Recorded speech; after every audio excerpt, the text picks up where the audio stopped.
আসসালামু আলাইকুম বন্ধুরা। আজকে আমি বাড়িতে মাছ রান্না করেছিলাম। চলুন দেখাই কিভাবে রান্না করলাম। তার আগে বলুন এই মাছটা কি মাছ? আমি তো এই মাছটা ফার্স্ট টাইম রান্না করলাম।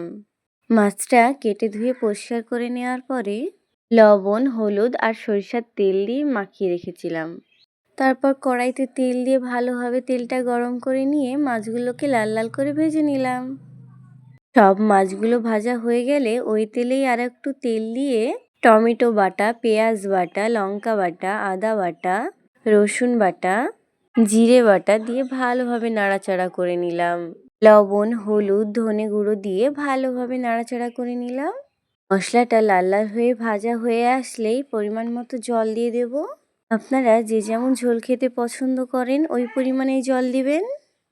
ফুটে আসলেই ভেজে রাখা মাছগুলোকে একটা একটা করে দিয়ে দেবো। ঝোলটা ফুটে আসলে কাঁচা লঙ্কা দুটো দিয়ে ভালোভাবে ফুটিয়ে নিয়ে তাহলেই রেডি হয়ে গেল আজকের আমাদের মাছ রান্না। খেতে দারুণ মজা।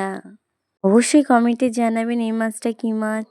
ভিডিওটা ভালো লাগলে অবশ্যই লাইক, কমেন্ট, শেয়ার করবেন।